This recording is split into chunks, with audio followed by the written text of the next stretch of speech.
You're welcome. Joining us for more on all of this, Jonathan Turley, a constitutional law attorney, a Fox News contributor, and someone who's got questions himself. So what about these lawyers that are going through, but they don't have a security clearance, and then they stop, and they start again? What do you make of it? Well, Dana, none of this makes sense. I mean, this idea that we sent in lawyers without clearances and told them, look, but don't read, is not a standard you'll find in any security protocol. You know, I've spent years working in cases in SCIFs. I'm not allowed to bring someone into a SCIF and just say, just don't look at the table or look at any documents. I mean, that's not how this is done. The problem here is really what happened after November 2nd. Even if we assume that the White House did not know that there was potentially classified information or documents in the Penn Biden office, they clearly knew that after November 2nd. And yet we're hearing that until quite recently, they were still using uncleared counsel. The question is why? I mean, this is the President of the United States. He's got a large staff of security officers. He has the FBI. They all could have been used for this purpose. And I think the only answer is that they wanted that added buffer and control of using private counsel. Interesting. Dana and I were talking last hour about, well, as long as the story is out there, you're going to get comparisons between Biden and Trump. They're just going to be there. And we just want to know if they're legitimate. The New York Times characterizes it this way today in their paper this morning. The two cases are different, they say. Mr. Trump fought with officials for months about whether to return government materials in his possession.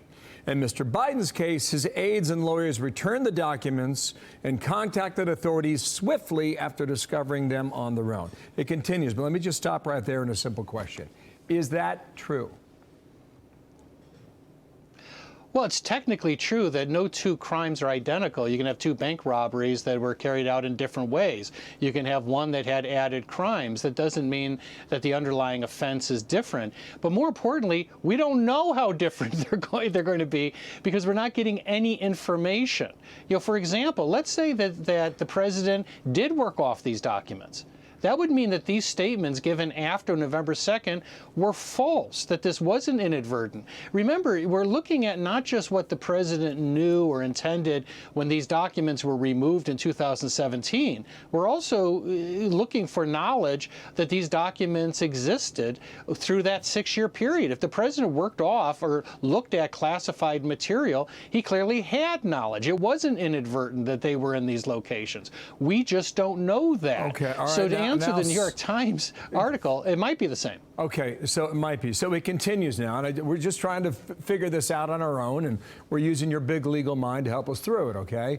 Back to the New York Times. Good luck. In addition, the documents found at Mr. Biden's residence were in a garage in his private home, which largely serves as a gathering place for the president and his family on the weekends.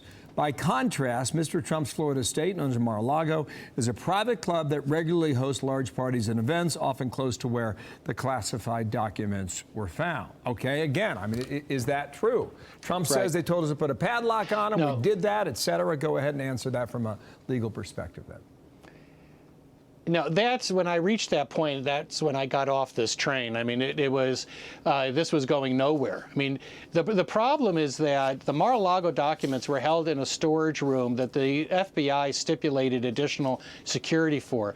It was an area protected by the Secret Service, had camera surveillance, even though it is not a secure location for classified documents. And I don't believe classified documents should ever have been taken there. That comparison actually works against President Biden. There's no comparison between that storage room and keeping documents next to your Corvette in the garage. Right. I have no idea why they would want to raise that comparison.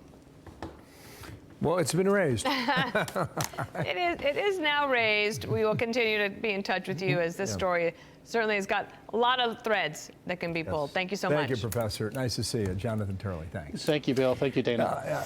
I'm Steve Doocy. I'm Brian Kilmeade. And I'm Ainsley Earhart. And click here to subscribe to the Fox News YouTube page to catch our hottest interviews and most compelling analysis.